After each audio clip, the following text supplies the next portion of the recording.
أعوذ بالله من الشيطان الرجيم بسم الله الرحمن الرحيم رب اشرح لي صدري ويسر لي أمري واحلل عقدة من لساني يفقهوا قولي. Assalamu alaikum wa rahmatullahi wa barakatuhu. Beloved brothers and sisters and dearest children, Jazakallahu khair for joining us again in our Ramadan series, where every day we go over a summary of the commandments, the do's and don'ts, i.e. the instructionals from one juz or one para from the Quran. Inshallah, today we'll be going over juz number 28. In this, there are several surahs that we'll be covering, including Surah Al-Mujadila, which is she that disputeth, Surah Al-Hashr, exile, as well as Surah Al-Mumtahana, she that is to be examined, Surah Al-Saf, the ranks. We will also go over Surah Al-Jum'ah, the congregation, and Surah Al-Munafiqun, the hypocrites, inshallah. There's also Surah Al-Taghiboon, the mutual dissolution, Surah Al-Talaq, the divorce, and Surah Al-Tahrim, banning. Inshallah, these are a total of 9 surahs that we'll go over in just 28. They're all Madani surahs, and there's a total of 10 themes. We should cover just under 120 verses, 119 to be exact. The first theme is talking about Allah subhanahu wa ta'ala's laws and boundaries and how they must be obeyed and respected. We're told, respect the relationships created by Allah. Calling a wife and a mother does not make a wife and a mother. To get rid of such misconceptions, such lies have nothing to do with faith. Remember that breaking Allah subhanahu wa ta'ala's restrictions is disbelief, and respecting these restrictions is a requirement of faith. Allah subhanahu wa ta'ala is fully aware of your whispers. Whispering for sins is a sin, and whispering for good deeds is a good deed. Beware of whispering. It is a special weapon of shaitan. Shaitan wants to hurt the hearts of the believers through it, and seek the help of Allah to avoid the evils of the shayateen. SubhanAllah, may Allah subhanahu wa ta'ala keep us free from those. Ameen. Please everybody at home say Ameen with me and say it with your hearts. The next theme in this juz is to learn the etiquettes of meetings. In this we're told you should understand the requirements of the majlis of a meeting and take care of the etiquettes of the majlis. When there is an opportunity to create openness amongst yourselves. And when there is an opportunity to get up, get up. Allah subhanahu wa ta'ala has shown mercy to you by giving guidance. And so you should establish the salah, pay zakah, and obey Allah subhanahu wa ta'ala and His Messenger, and fulfill the requirements of iman. And do not befriend those who oppose Allah subhanahu wa ta'ala and His Messenger. Whether they be your fathers or your sons or your brothers or other members of your family, if they oppose Allah subhanahu wa ta'ala and the Prophet, then you should not make them of your friend. This is the test of your iman. If you prove to be having true faith iman, then you will join those that are favored by Allah subhanahu wa ta'ala. The next theme that we have is we're talked about that there are 2 groups, those that are with Allah subhanahu wa ta'ala and those that follow shaitan. Which party do you want to join? We are also told about the character of a true believer. In this, Allah subhanahu wa ta'ala says that shaitan's group is going to suffer great losses, and Allah subhanahu wa ta'ala's group is going to win and have success. Do not leave the group of Allah, and do not join the group of shaitan. Believe with a sincere heart, and the true believers like to leave their homes and their possessions for the sake of Allah. They overlook every loss and remain active for the sake of Allah subhanahu wa ta'ala's religion. True believers love believers. They help them in every way, and they open their hearts to them and put their needs behind them. They take care of their needs and be safe from the evil of their own selfishness. True believers try to have love and respect for the believers in their hearts. They don't try to allow the slightest resentment or bad feelings in their hearts for other believers. SubhanAllah, may Allah subhanahu wa ta'ala make us from them. Ameen. The next thing that we talk about the important tasks for a true believer. We are told to be aware of Allah subhanahu wa ta'ala's wrath and prepare for the day of judgment that's to come. If you forget Allah and follow the path of evil, then you'll forget yourself. Understand the greatness of this Qur'an. This is the words of Allah. If the Qur'an was to descend or to be revealed onto a mountain, then the mountain would crumble in fear of Allah. We're also told that all the good names are for Allah. So remember Allah subhanahu wa ta'ala with these good names. And everything in the heavens and the earth glorifies and praises Allah subhanahu wa ta'ala. Therefore you should be one of those to glorify Allah. You should consider or accept the enemies of Allah as your enemy. Do not make them friends. Those who fight in the way of Allah and seek the pleasures of Allah, they do not make friends with the enemies of Allah. SubhanAllah. Now the next theme that we talk about Ibrahim as an excellent example for true believers. We are told, make Ibrahim ﷺ and those who are with him as a model for yourselves. And Ibrahim ﷺ told his nation that we do not accept your idols as gods. Our behavior will not end until you believe in Allah subhanahu wa ta'ala alone. We are also told, treat with kindness and do justice to those who have not treated you as enemies. And do not be a friend of those who are hostile to you. They are wrongdoers. Whoever makes friends with the wrongdoers, they will become wrongdoers themselves. If believing women immigrate and come to you, give them refuge. And do not turn them back to the disbelievers. Arrange weddings in your own society.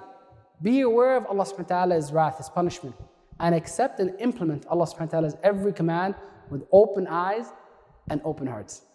Alhamdulillah. The next theme in this juz is that we're told what good deeds and promises the women should make.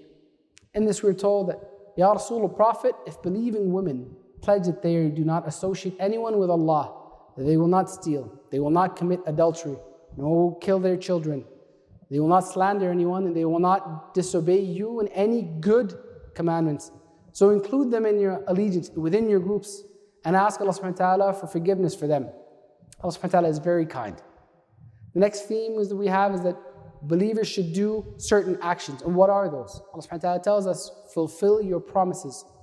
If there is a war in the way of Allah, then become a solid lead wall within this. Don't behave like the Yahud and Nasara in a way that hurts the Prophet and harms the religion. And do business that is profitable in both worlds. Believe with a sincere heart and fight in the way of Allah with all your might and wealth. You should become a helper of Allah in the same manner as the followers of Isa ﷺ, who shouted that they were the helpers of Allah. So believe and accept in the bounty of Allah subhanahu wa ta'ala. If Allah had not sent a messenger, then you would have gone astray. So recite, understand, and implement the Quran in your life. Learn the book of Allah and its wisdom. Fix your personality as per the Quran. And those who were given the Torah and they disregarded it, well, you have been made the bearer of the Quran. Do not follow the way of the Yahud, the Jews in this way. All that Allah subhanahu wa ta'ala has for you is far better than the tribulations of this world and the business of this world. You must stop the worldly work and affairs when you hear the call for Allah. Remember Allah subhanahu wa ta'ala often. That is the only way to success. Alhamdulillah. The next theme is we are told about the characteristics of the hypocrites. A'udhu billah, may Allah subhanahu wa ta'ala protect us from them and never make us amongst them. Ameen. Say Ameen at home, everyone, loudly and proudly. Ameen. Allah subhanahu wa ta'ala tells us the hypocrites are your real enemies. Beware of them. They are liars. You should not believe their oaths. They hinder you from the path of Allah subhanahu wa ta'ala and do bad or evil deeds. Don't be impressed by their words. Don't be intimidated by their body language either. It is of no use to you. We're also told the next thing that what you should do with your wealth and with your children. Allah subhanahu wa ta'ala tells us, do not let your wealth and your children distract you from the remembrance of Allah. If this happens, then you will be at a great loss. And spend out of the wealth in Allah, in a way of Allah, and follow the way of the righteous people. Now, there is wealth and an opportunity to do good deeds. You'll regret it later. There will be no wealth and no opportunity to do good deeds. Therefore, believe in Allah and the Messenger and the light which Allah subhanahu wa ta'ala has sent down, and guard yourselves against the day which surely will be a day of gain and of loss. If you desire gain, then hold fast to your faith, do good deeds and obey Allah subhanahu wa ta'ala and His Prophet. Do not disobey any command of Allah. And this is Allah, the One, and have the fullest trust in Allah subhanahu wa ta'ala. Be concerned, be aware about the faith of your wife and of your children as well. Be aware the shaitan can use them against you to vent his enmity against you. And consider your wealth and your children as a great test. If you succeed in this test, you have a great reward with Allah subhanahu wa ta'ala. So do your best to avoid Allah subhanahu wa ta'ala's punishment. Obey Allah and spend in the path of Allah. The inner soul, or your nafs, is very greedy. Save yourself from its evil. SubhanAllah. The next thing we have is we were told about how to handle divorce. Examples of good women and of bad women. We are told that at the time of divorce, take care of the will, the intent of Allah subhanahu wa ta'ala. If you want to have wives, keep them in a good way. And if you want to leave them in a good way.